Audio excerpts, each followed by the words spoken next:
This podcast does not provide medical advice. Please listen to the complete disclosure at the end of the recording. Hello, everyone, and welcome to Everyone Dies, the podcast. I'm Marianne Matzo. And I'm Charlie Navarrete. So put your feet up and relax, and thank you for spending the next hour with us as Charlie talks about the etiquette of sitting Shiva. In the second half, I'm going to talk about organ donation. And in our third half, Charlie is going to eulogize the death of Ruth Bader Ginsburg, who died on Friday, September the 18th, from pancreatic cancer. Charlie, today we are virtually sitting Shiva for Ruth Bader Ginsburg. Usually that's, just the family and close friends, and it's done right in the person's home. But we're going to do it virtually.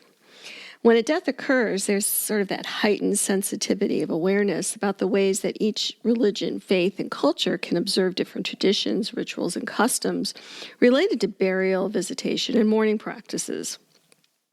When considering how to express condolences to family, friends, and co-workers of the Jewish faith, one of the most commonly asked questions is, what is appropriate to bring or send to those who are mourning a Shiva? Well, then... So, Charlie, yes? Can you educate us about that? I shall. So let's just talk about the basics of Shiva. Shiva, which is translated literally to 7, is a week-long mourning period for first-degree relatives of the deceased, and it is the first part of structured mourning in Judaism. Shiva begins immediately after burial, with the day of the funeral counted as the first day of Shiva. The primary purpose of the Shiva tradition, or sitting Shiva as it's commonly known, is to create an environment of comfort and community for mourners. Throughout the observance of a Shiva, mourners come together in one family's home to offer their condolence and support. Specific observances may vary depending on the Jewish community, but it is a time for first-degree relatives of the deceased to focus on mourning, honoring, and remembering. So, food is very customary during a Shiva.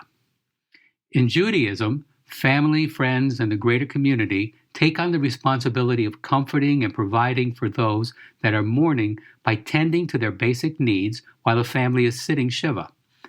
During the Shiva, mourners are required to abstain from participating in some of the most basic functions of everyday life, including cooking and preparing meals.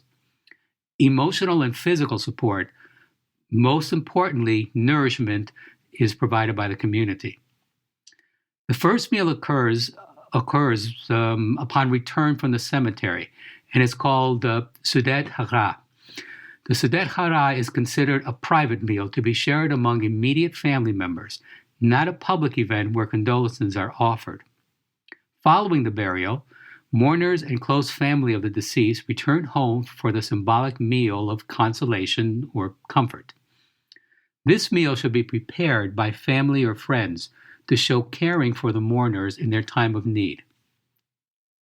The traditional foods at this meal are round, symbolizing the circle of life. Whole, hard-boiled eggs are near universal at this meal, and bagels are also very common. In some communities, boiled lentils are also served. Once mourners have partaken of these symbolic foods, they may also eat other food if they are hungry. For the balance of the Shiva, it is the community's responsibility to ensure that mourners receive sufficient food and proper nourishment.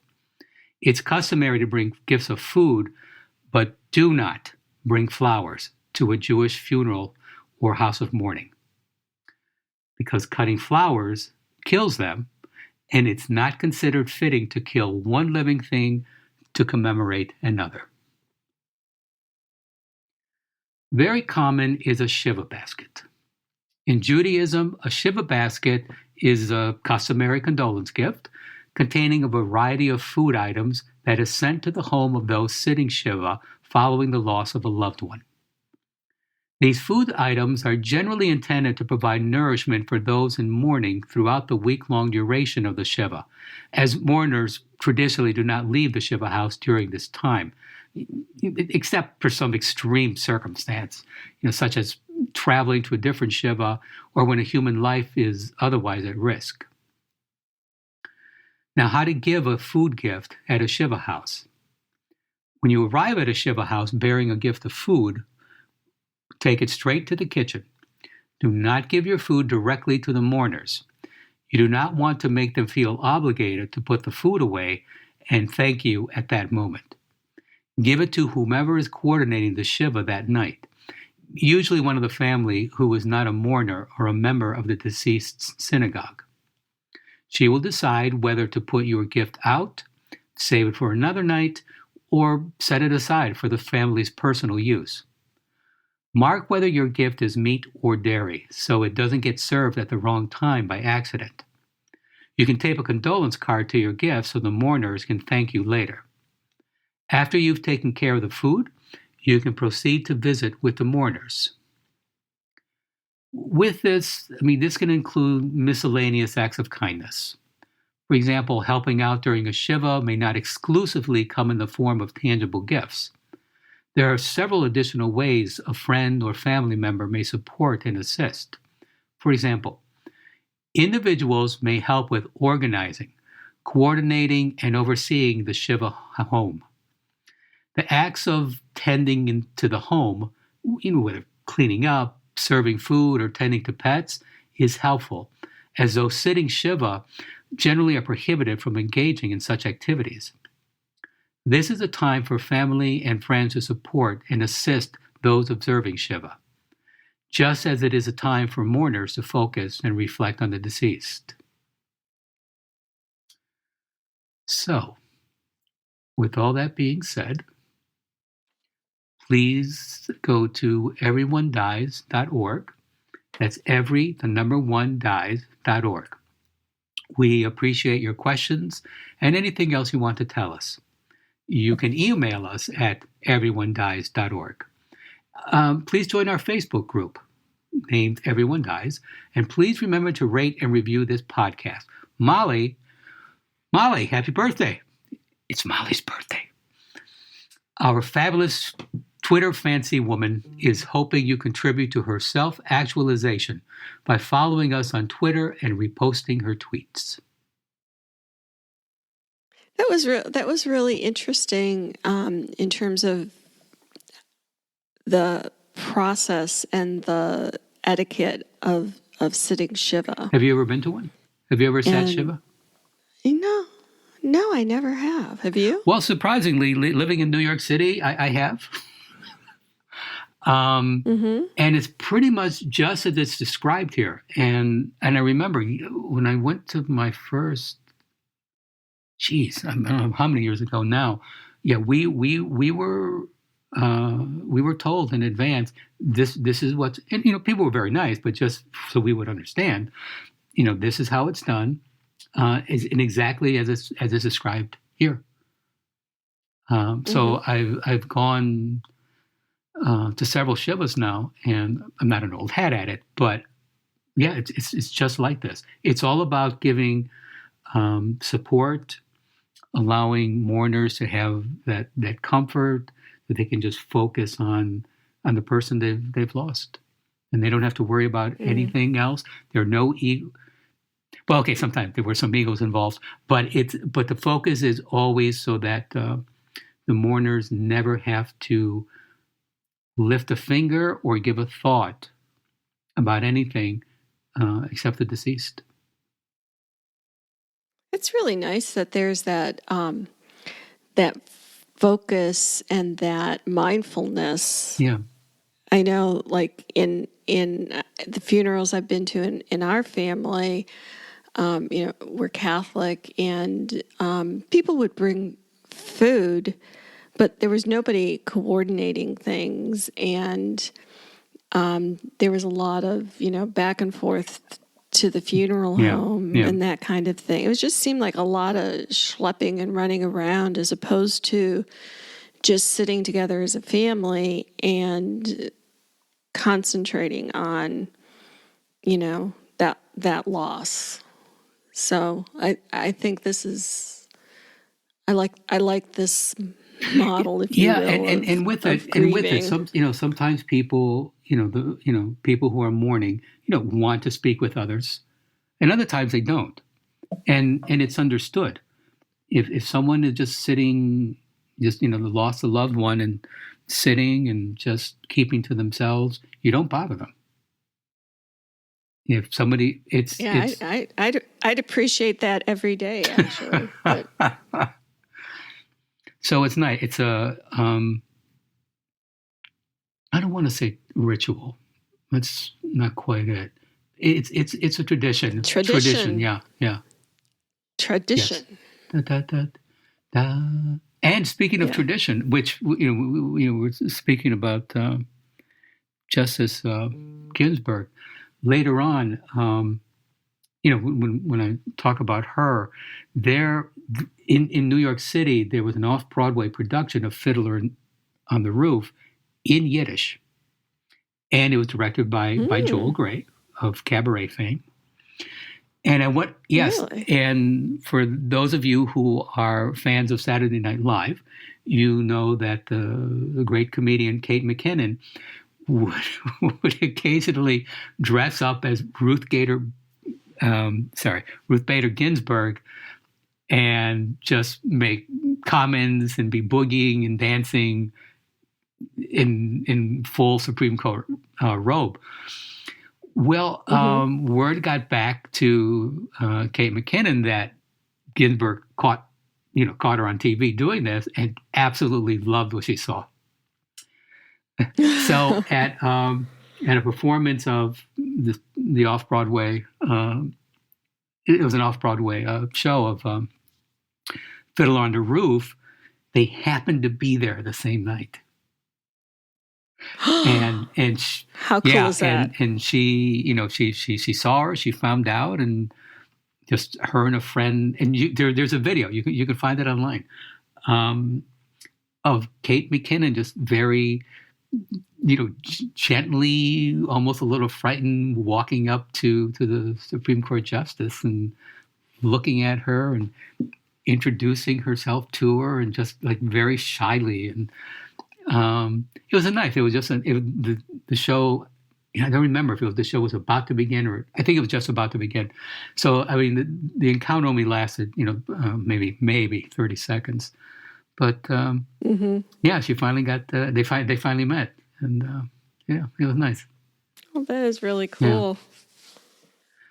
So, well, I'm looking forward to hearing your eulogy about her. But until then, in our second half, we're going to talk about organ donations, and we talked about IPF a couple weeks ago, and that the only sort of treatment for that, other than some medications to help slow it down, but if that doesn't work, is lung transplantation. And so I'm going to talk about organ donations, specifically about lung transplants. But the process is the same no matter what it is that's going to get transplanted. So let me start by telling you that organ transplantation is the process of surgically transferring a donated organ to someone diagnosed with organ failure. And many diseases can lead to organ failure, including heart disease, diabetes, hepatitis, cystic fibrosis, cirrhosis. Also, there's injuries and birth defects that can also cause an organ to fail. So it's the surgical taking of an organ from one body and putting it into another body.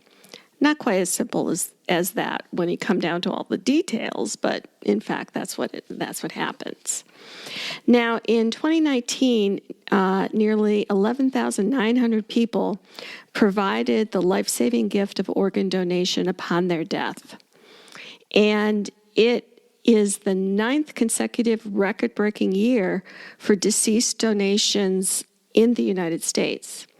Now, there's sort of like two legal ways that you can get organs. I mean, there's the black market that we hear about in those movies where, people are kidnapped and their organs are taken.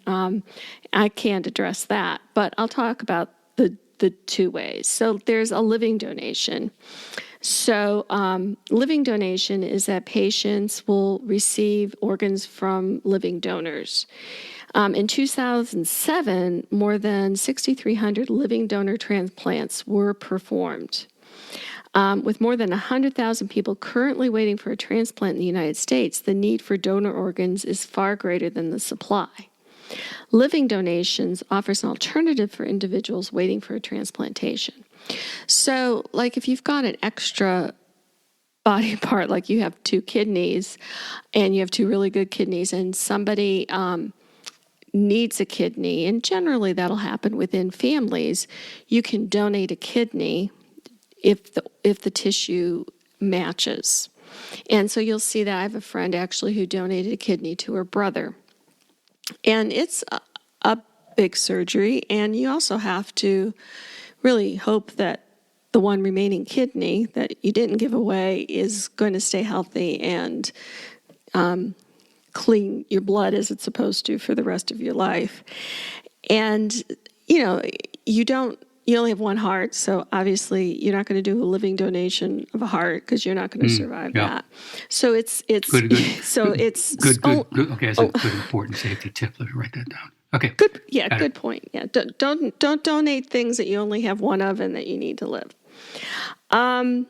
In total, healthcare teams across the country performed almost 40,000 transplants with organs from both deceased and living donors. This makes an 8.7% increase over 2018 and a 7th consecutive annual record. So the United Network for Organ Sharing, it's known as UNOS, UNOS, works collaboratively with the donation and transplant community, and they combine their experience and extensive data analysis to develop policy, education, and technology to improve the system of organ donation. And go to our website, and I put in a lot of resources regarding UNOS and lots of information that'll help you. That's at everyonedies.org. It's every1dies.org. Now, again, so living donation, if you've got an extra part, you can donate that. But donations from people who have died can only occur if the person who, while they were living, has designated themselves as I want to share my organs. So why be a donor? There's currently almost 109 men, women, and children who are waiting for organ transplants in the United States. One organ donor can save up to 8 lives. Every 9 minutes, another name is added to the National Organ Transplant waiting list. So if you go to the website, there's multiple ways that you can get organ donation cards and designate yourself as someone who wants to donate their organ. Now, in some states, if you fill out that card, family members cannot reverse your decision. In other states, family members can say, no, I am not going to have her body cut up for organ donation, and can override what you say. So with all things that have to do with if you're not around to advocate for yourself, is to be sure you talk to people and say, I filled out this organ donation card. This is important to me. I want this done. Yep. So that they are able to. Exactly. We always advocate about preparation.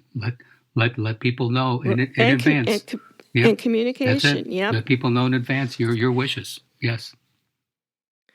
So it really, like I said, it can save up to 8 lives.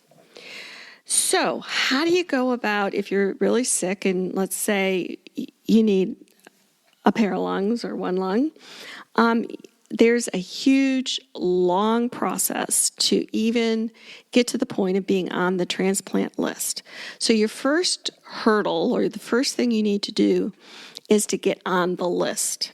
So how's that happen?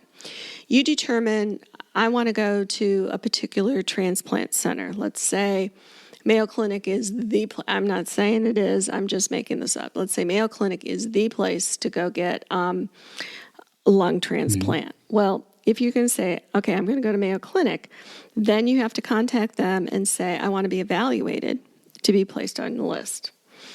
So there is a preliminary evaluation is to determine if they'll have you come in. If they say, okay, well, come on in, sometimes, Mayo Clinic, depending on where you live, can be hours and hours away. So you go there and you have to be there for 2 weeks for testing. 2 weeks? And you have to have your care partner. Yeah. Yes. And this is just for the preliminary testing. You're not on a list yet. You're just getting tested. So you have to have your care partner with you. If it's your spouse or whoever it is, it's going to be with you to help.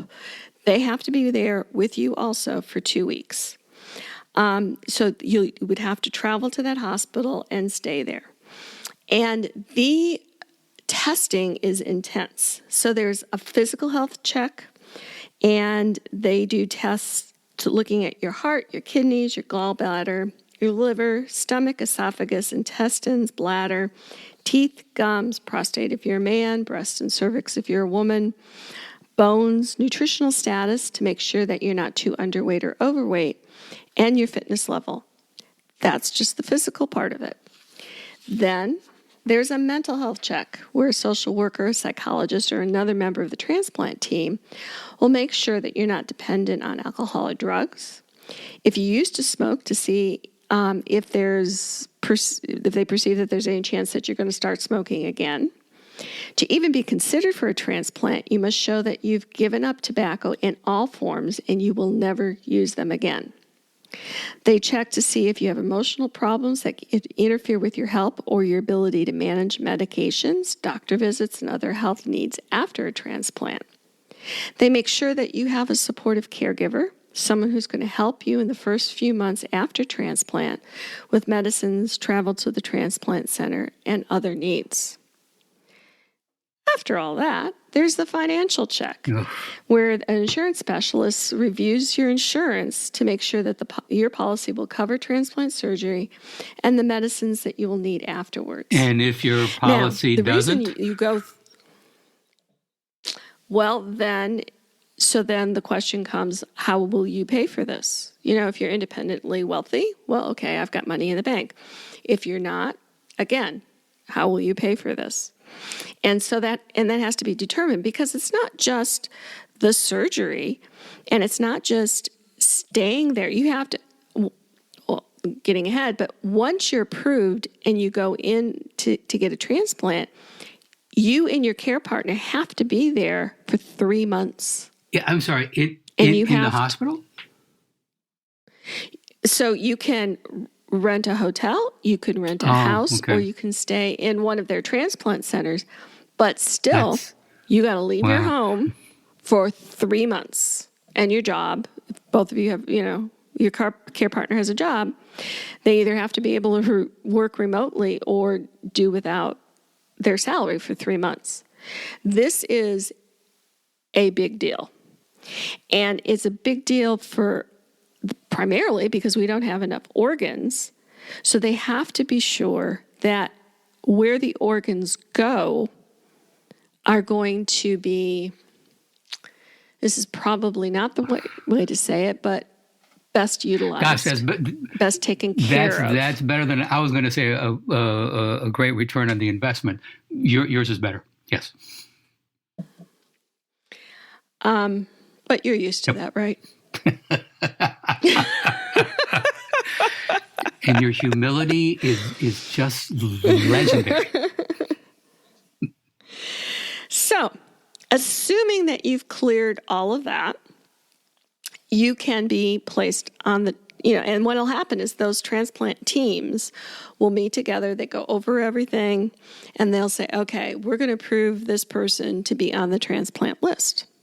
So you put on the list, and you're given sort of a number. Mm-hmm. And the number is determined by, your blood type, your cell matching. So let's say you're an A cell group, and I'm making this part up, and then how sick you are. And so you can be number 1 on the list, and you could be number 25 on the list.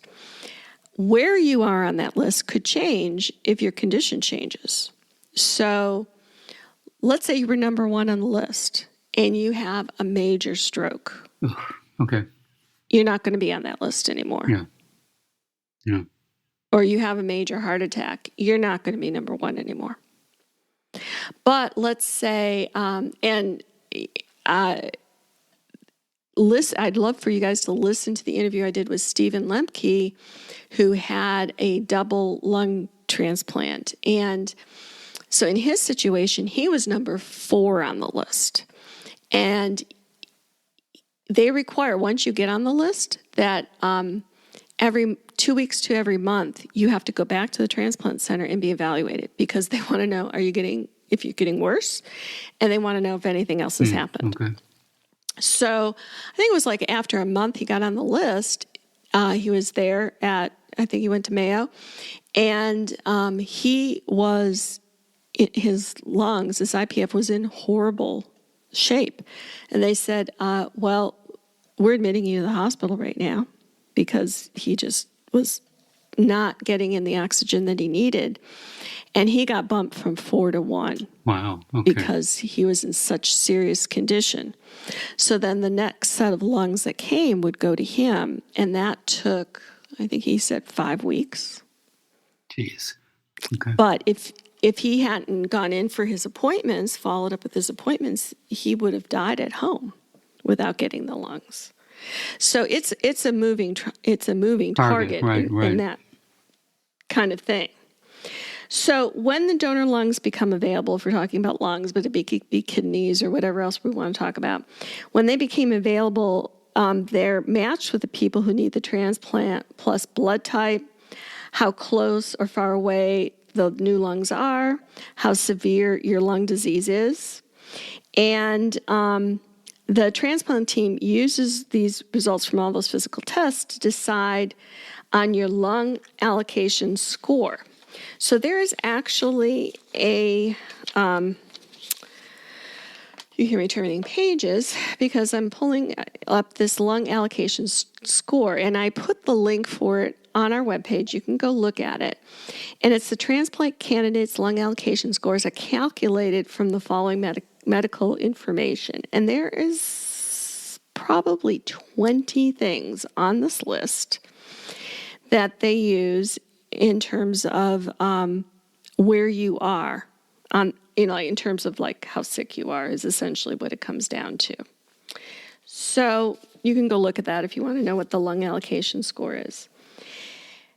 Once you're on the list, then you wait for the lungs to become available. And, bearing in mind that when, it's really waiting for a catastrophe to happen to another family.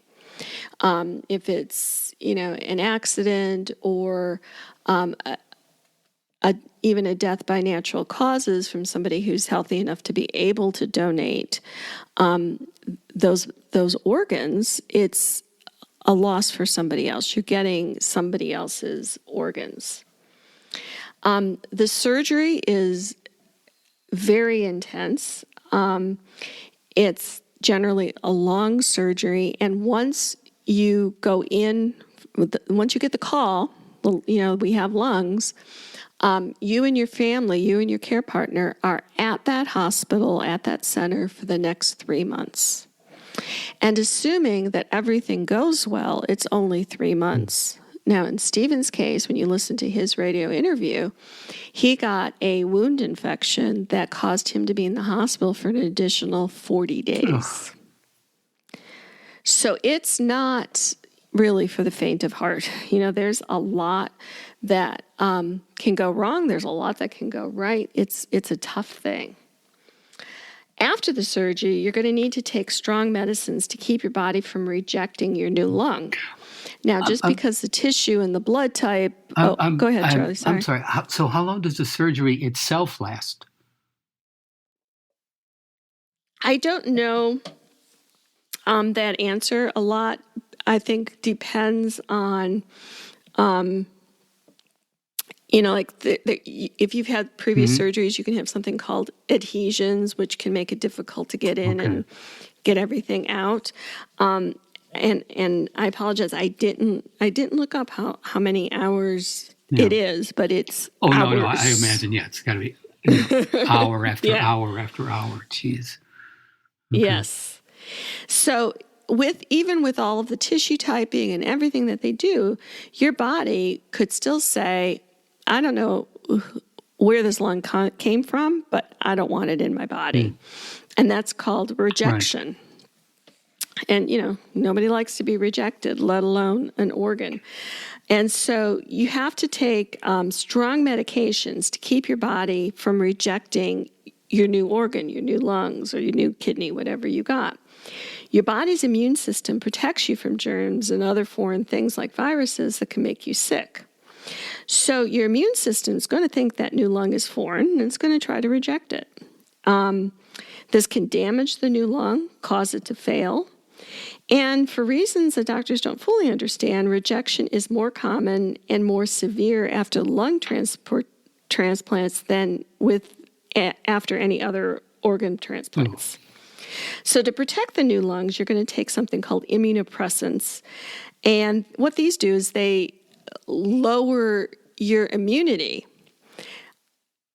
The idea being your body wants to reject that lung, so we're going to make it so that your body says, oh, I don't care, just do whatever the heck you want. Just come in and take over, so that your body won't reject the lung. But then the problem that does is it makes everything else vulnerable. Yes. Your best friend, So you're going to get, you can open yourself up to yeast and all kinds of other things happening.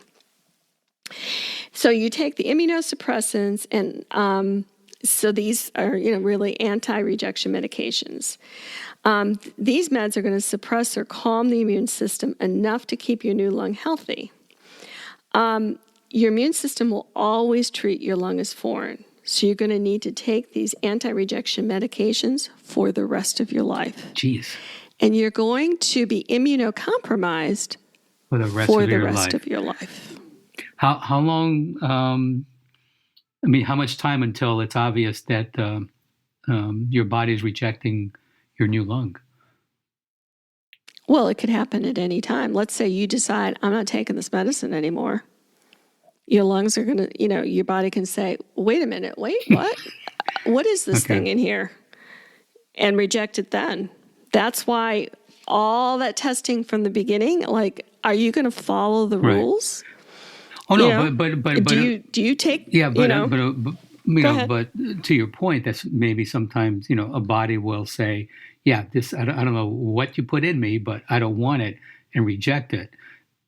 The patient is following everything he or she needs to.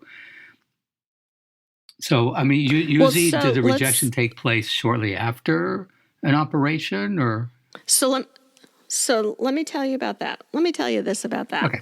So there's two kinds of rejection. There's acute rejection. Now, this type of rejection occurs quickly, usually in the first year. This type of rejection can be treated with added immunosuppressants, including high doses of steroids. And it usually gets better with the right treatment. Then there's chronic rejection. This type of rejection occurs more gradually, usually after the first year. This type of rejection can be treated with the changes in immunosuppressants, but this does not always work. If the rejection continues, your lung may not work as well. You might get more infections. In some patients, the rejection will slow down, but in others, it may limit how active they're able to be and how long that they're going to live. And this is a problem that, medical researchers are looking and working on trying to solve, but it hasn't been solved yet. So that rejection can happen at any point along the way. And you're increasing your risk of rejection if you're not taking your medicine. So you had said that lung transplant is the most vulnerable. what about with other transplants? Could maybe rejection, I don't know, heart transplant, liver transplant, could take longer for a body to reject, or it just depends on the individual? It's possible. It depends on how good your, quote unquote, good your immune system is. Depends on how obsessively you actually take your medicine the way you're supposed to. It's part of human nature to say, I don't like to take medicine. I don't want to take medicine. I don't, and to challenge yourself if it's with your cardiac medicine or your antidepressant or whatever. People will do that with their anti-rejection medicine too. And for them, it can be a fatal outcome. Okay. So, and with this comes, other kinds of issues. For some people, depression and anxiety. I printed out and I put this, as you hear me rumble here. Sandy's going to holler at me for rumbling my papers. There's a American Society of Transplantation that puts out really a good book of getting, like this one's called Getting a New Lung, Facts About Lung Transplants. And I put a link for that too, but they have one for like every kind of transplant that you can get. So besides rejection, they list infections, high blood pressure, diabetes, high cholesterol, cancer, osteoporosis, gastroesophageal reflux disease, cataracts, glaucoma, kidney disease, depression, and anxiety as all potential side effects of having a transplant. Well, something to look forward to. Okay. So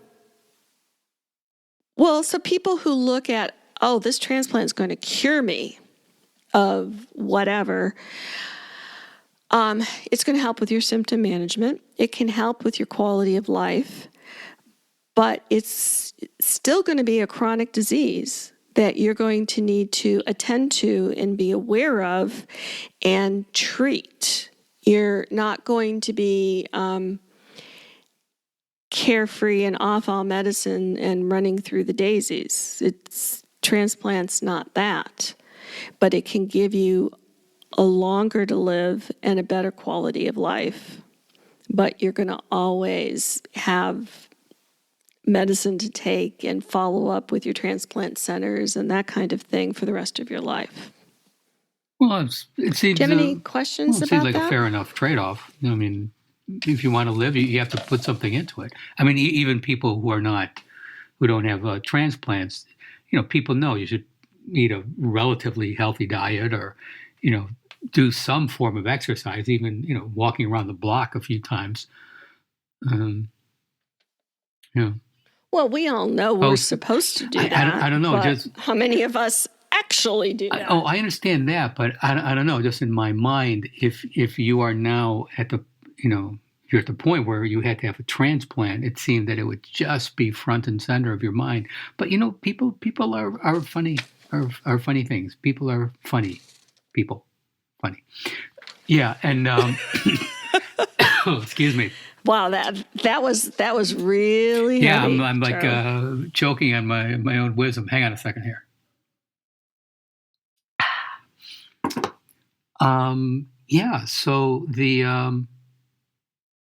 So what's the deal? Why are there not? You mentioned something about a limited number of organs. So why we have 330 million people approximately in America?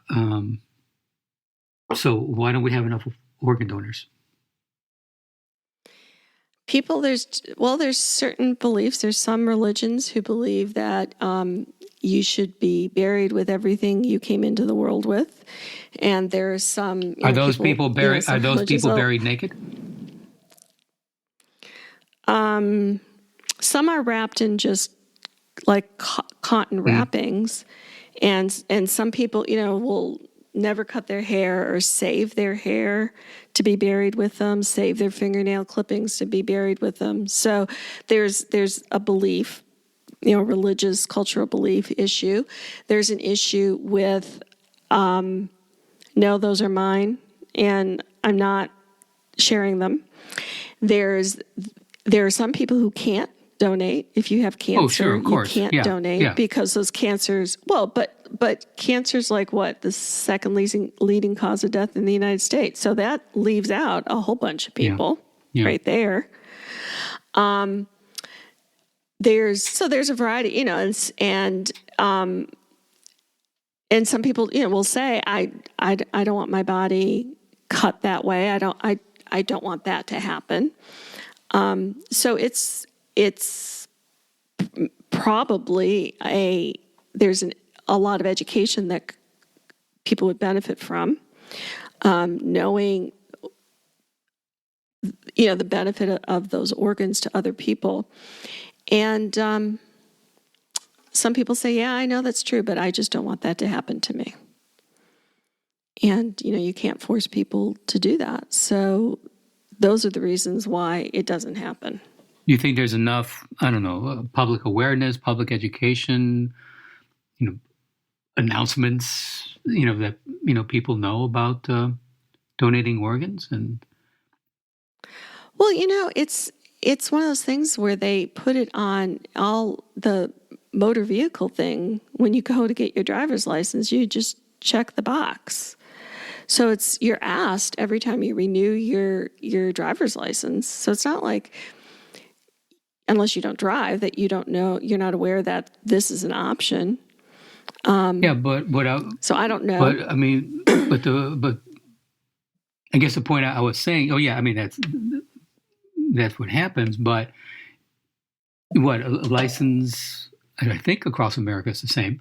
Every 10 years you go for a driver's license. So if you haven't heard or not familiar with, organ donations, and have never really looked up what it's about or educated yourself what it's about, I don't know. I don't know. Just seemed like it would be nice to have some public service announcement, from the government on late night TV, or they're certainly not going to do it during prime time, but just more public awareness of the benefits of donating an organ.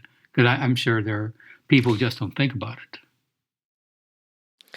Well, we reach, most of the world with our podcast, so everybody listening is going to know how important organ donation is.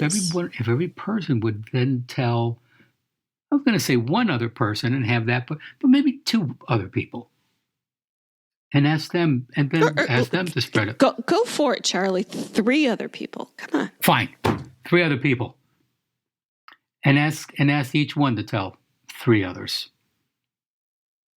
Yeah, mm-hmm. Let the word go forth. So we're going to count on all of our listeners to do that. And next time, actually, don't wait for next time you renew your driver's license. Go click on one of the links that we put with this podcast and just fill the darn thing out. Yes, please don't wait. Don't let your organs go to waste. Yeah, people need them. So in our third half, we're going to do a memorial tribute to Ruth Bader Ginsburg. And, we really mourn the death of RBG and want to pay tribute to the woman that she was. Her service to our country included fighting gender equality, and after 27 years as a justice on the Supreme Court, RBG died on September 18th, 2020, due to complications from metastatic pancreatic cancer. And for those of you who maybe don't know all the things that Ruth Bader Ginsburg has contributed to our country and especially to women, Charlie's going to give some details of her life and her work with us. So, Charlie? In 1971, it was very difficult for a woman to get a credit card in her name alone.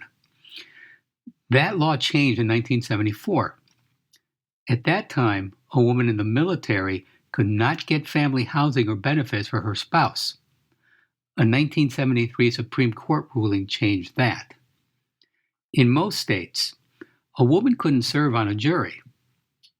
A ruling by the Supreme Court changed that in 1975. In 1972, Ruth Bader Ginsburg began to direct the Women's Rights Project. Coincidence?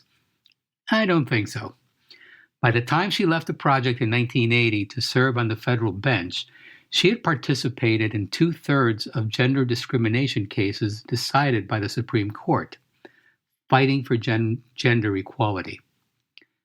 Before Ginsburg, hundreds of state and federal laws restricted women's from jobs and rights that everyone just takes for granted today. As a new Supreme Court judge in 1996, she wrote about the Supreme Court decision by a 7-1 margin that the Virginia Military Institute could not exclude women any longer, writing, reliance on overbroad generalizations, typically male or typically female tendencies, estimates about the way most women or most men are, will not suffice to deny opportunity to women whose talents and capacity place them outside the average description. She loved to tell a story that her granddaughter told her that during the 2016 State of the Union address, a TV camera caught Justice Ginsburg dozing off. It turned out she had had a little too much wine during dinner with other Supreme Court justices. I guess this is a tradition that the Supreme Court justices get together and have dinner before the State of the Union address. She was born in Brooklyn, New York, went to public school, excelled as a student, and as a baton twirler. I didn't know that. I didn't know that either. The day before she graduated as high school valedictorian, her mother died. And Ginsburg was 17 years old. And at 17, she went to Cornell on a full scholarship. And this is where she met the love of her life, Marty Ginsburg. She said what attracted her to him was that he cared that she had a brain and knew how to use it. They married, he was drafted, and they went to Fort Sill, Oklahoma, where he was stationed. Ginsburg scored high on civil service exam, but could only find work as a typist. After that, they headed back to the East, where they both were accepted and attended Harvard Law School. And it was at this time that Marty was diagnosed with testicular cancer. On her own, Ruth by herself took care of both their 2-year-old daughter and her very sick husband. He would dictate his senior thesis to her while she typed it. And then late at night, after looking after him and after looking after the baby was finished for the day, then she would take out her own books to be ready for her classes in the morning. She graduated from Harvard at the top of her class. Actually, if I remember, she's at the top of her class. There might have been 2 valedictorians. There might have been 2, so that they tied. But she graduated at the top of her class, but could not find a job because law firms at that time in the 1950s rarely hired a woman, let alone a mother. But she eventually found a job teaching at Rutgers Law School in New Jersey, where she had to hide her next pregnancy so she wouldn't lose her job. And that was the beginning of when she began to fight for women's rights. She had her first Supreme Court victory in 1971 against state laws that preferred men over women as executors of estates.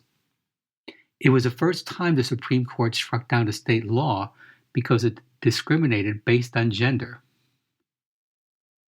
She developed a strategy wherein she selected male plaintiffs to show male judges the inequality of a law. In one case before the Supreme Court, she represented a man whose wife, who was the breadwinner, died in childbirth. The existing law stated that a widow was entitled to Social Security payments for child care, but not a widower. And what she understood that exclusion based on gender mostly disadvantaged female workers and children. In her words, what she observed, the words of the 14th Amendment's Equal Protection Clause, nor shall any state deny to any person the equal protection of the laws. Well, that word, any person, covers women as well as men. And the Supreme Court woke up to that reality in 1971. As a Supreme Court justice, Ginsburg dissented more and more often, assertedly. When the court struck down a key provision of the Voting Rights Act that had prevented discriminatory voting practices, the majority said the law was no longer needed. She responded that it's like throwing away an umbrella in the middle of a rainstorm because you're not getting wet. In 2010, her beloved husband, Marty, died. But she was back at the Supreme Court the next day because, as she stated, Marty would have wanted it that way. In 2015, she was the author of the Supreme Court decision that agreed that citizens of Arizona should have the right to choose their own representatives, and not the other way around. Amidst all this, for over 20 years, she battled cancer 5 times. Until 2019, after another surgery, she never missed a day in court. And this year, when the coronavirus struck at the Supreme Court, for the first time, heard only oral arguments beginning in May by telephone. She was in the hospital, but she participated from her hospital bed. And as she observed of her life, and I quote, "I do think that I was born under a very bright star, because if you think of my life, I get out of law school, I have top grades, no law firm in the city of New York will hire me. I end up teaching, and that gave me time to devote to the movement for evening out the rights of women and men." We have a link on our site to RBG.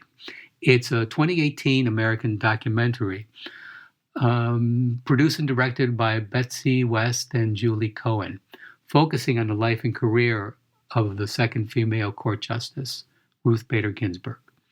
You can also find information about this on Wikipedia. So to all of you, thank you for listening. Please stay tuned for future episodes of Everyone Dies. Our thanks to our executive producer, retired Major General David, our producer Sandy, John, our technical advisor, Molly, our Twitter correspondent, and our friends, family, and our loyal listeners who are supporting our work at Everyone Dies. This is Charlie Navarrete. And I'm Marianne Matzow, and as a woman, I am so grateful that Ruth Bader Ginsburg fought for the changes that she made regarding women's equality. We look forward to talking to you all again soon, and remember, every day is a gift. Goodbye. Bye. This podcast does not provide medical advice. All discussion on this podcast, such as treatments, dosages, outcomes, charts, patient profiles, advice, messages, and any other discussion are for informational purposes only and are not a substitute for professional medical advice or treatment. Always seek the advice of your primary care practitioner or other qualified health providers with any questions that you may have regarding your health. Never disregard professional medical advice or delay in seeking it because of something you have heard from this podcast. If you think you may have a medical emergency, call your doctor or 911 immediately. Everyone Dies does not recommend or endorse any specific tests, practitioners, products, procedures, opinions, or other information that may be mentioned in this podcast. Reliance on any information provided in this podcast by persons appearing on this podcast at the invitation of Everyone Dies or by other members is solely at your own risk.